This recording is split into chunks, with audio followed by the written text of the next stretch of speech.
Tiga. Yay. Oke, Assalamualaikum warahmatullahi wabarakatuh. This is from our group. We would like to present to you about problem-based learning or PBL and project-based learning or PGBL. So for the first, we will enter to the problem-based learning or PBL.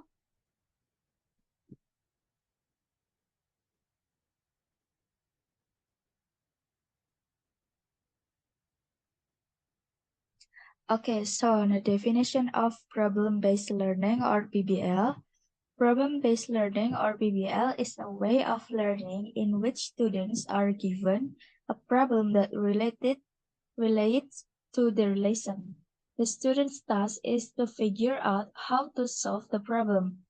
Unlike project-based learning, in PBL, students do not have to make something tangible to solve the problem. What matters is the process of thinking and finding the answer, not whether the end result is right or wrong.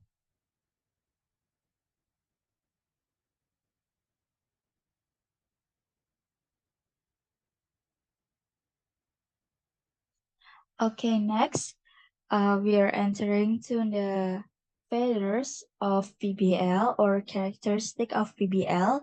So the first is student-centered. The learning process is focused on the students, allowing them to take the lead in their own learning. So the second is a flexible time frame. Activities can be completed in a short or relatively short period. And then the third is real-world problems. Learning begins with a problem that students must solve or explore further. The problem is often presented in a scenario or case study format, mimicking real-world complexities. Student tasks can vary widely in scope, time, and sophistication.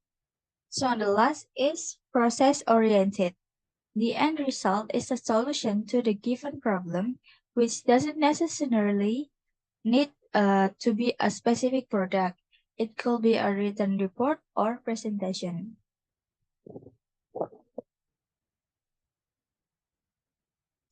So what the step of PBL or the implementation of PBL? So the first is socialization and preparation. Teachers begin by communicating their learning objectives to the student. Then a problem is presented for student to solve. This problem is designed to stimulate curiosity, analytical skill, and initiative. Students must understand the terms and concepts within the problem. Teachers play a crucial role in motivating students to actively engage in problem solving. For the example, showing a photo or video of garbage piled up on the side of the road. So the second steps is student organization. Students in their groups share their existing knowledge about the problem. They discuss factual information and individual perspective. Brainstorming occurs at this stage. Teachers help students organize learning tasks relevant to the presented problems. For the example, is asking students to provide opinion about the image or video and guiding them to identify the problem that needs to be solved. The third step is guidance by teacher. Teacher provide guidance to encourage students to gather relevant information, conduct experiments, and gain insights to solve the problem. Worksheets can be provided to guide students in their investigations, in-depth study of the material, and in finding solution. The fourth steps is mentoring and supervising by teachers. Teachers assist students in planning and presenting their final result. This could include videos, models, reports, and dividing tasks among group members. For the example, student record group investigation data in worksheets, process the data, and answer questions on the worksheet. They then present the process data in an accurate open format such as table or infographics. So for the last step is the evaluation and reflection. Teachers guide students to reflect and evaluate each step of the investigation process. At the end of the learning, students and teachers evaluate the result of the investigation through class discussion. Teachers guide students to analyze the result of the problem solving regarding the population and waste in the surrounding environment. Students are expected to use reference books to help evaluate the result of this discussion. Subs- Subsequently, students will present the result of the investigation and discussion in front of the class, followed by a consensus building activities. Teacher evaluate their learning outcomes regarding the material that students have learned using paper and pencil tests or authentic assessment. So the next.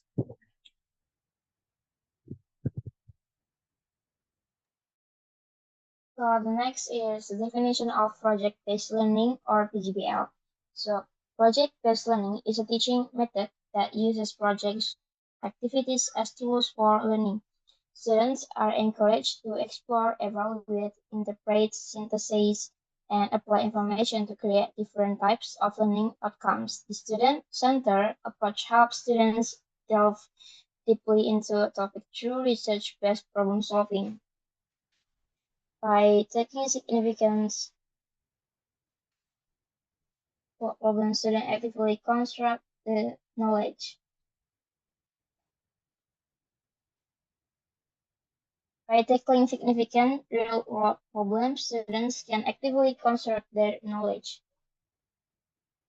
And then there is characteristic of project-based learning. The first is project center.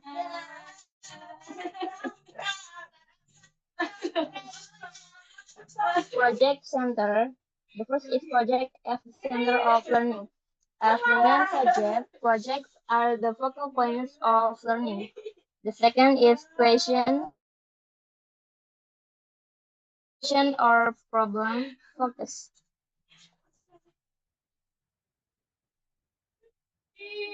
Question or problem focus. The third is student self-investigation. And the fourth is student-centered learning. And the last is activities resemble real situation. Project center, as the name suggests, projects are the focal point of learning. And inquiry-driven PGBL focuses on questions or problems that lead students to seek solutions using relevant scientific concepts or principles. And student-led investigation, students construct their knowledge through independent investigation with the teacher acting as a facilitator. And for student-centered, PGBL demands student activity as it is centered on the learner. Students act as problem solvers. And the last is activities resemble real station or authentic tasks. Students' activities mimic real work tasks and integrate authentic assignments to develop professional attitudes. And, and next, we have objectives of PGBL. Objectives of PGBL. The first is to improve students' ability in project problem solving. And the second, to acquire new knowledge and skills in learning. The third is to improve collaboration between students, especially in group activities. The fourth is to develop and improve students' skills in managing tools and materials to complete a task or project. The last is to make students more in solving complex just problems with real products as the outcome.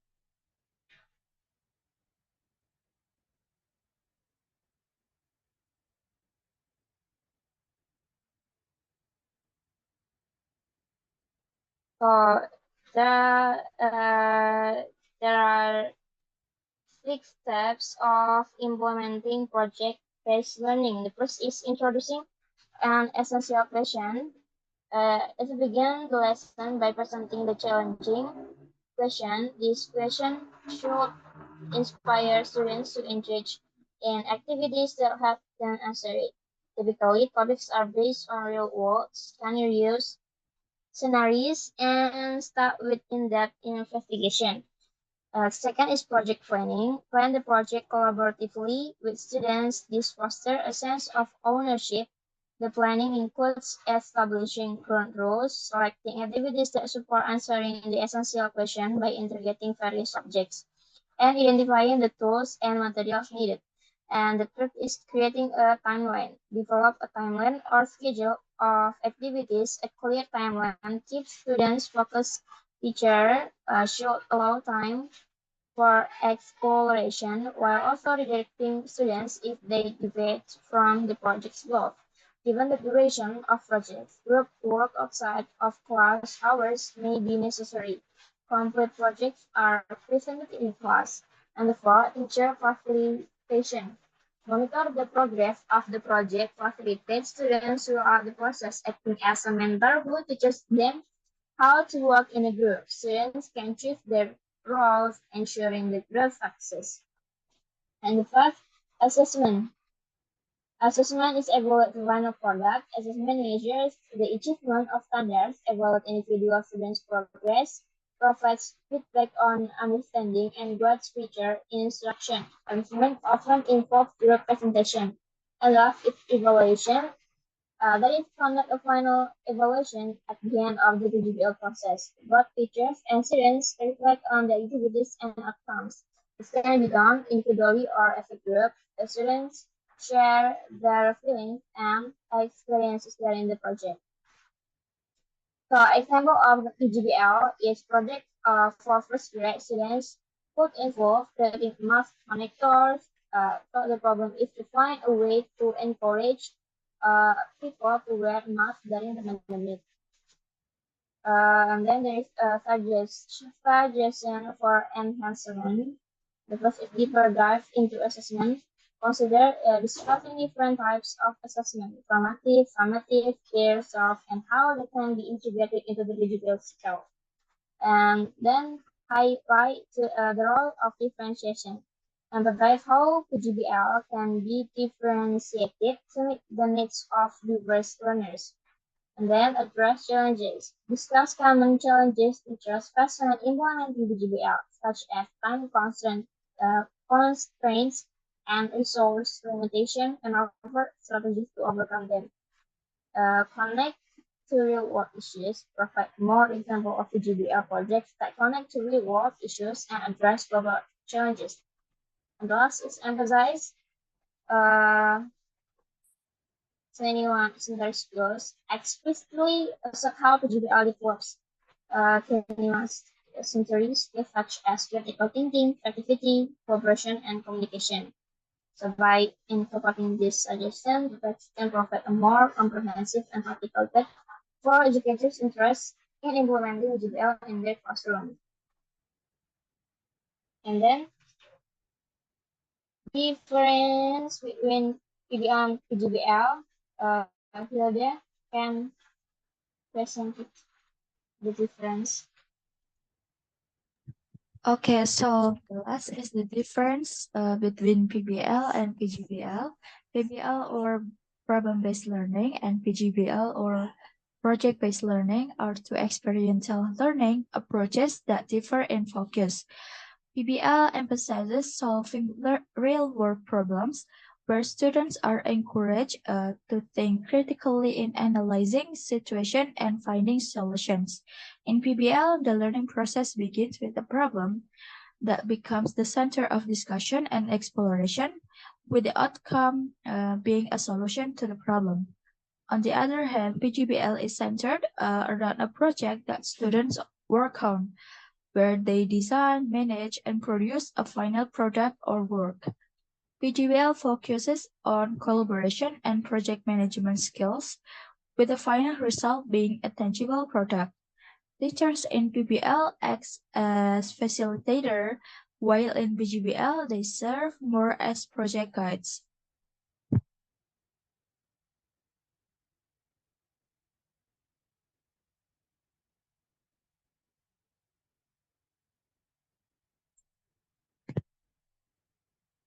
And okay, I think that's all from us. Thank you very much for listening. And thank you. Wassalamualaikum warahmatullahi wabarakatuh. Thanks for your attention. Goodbye.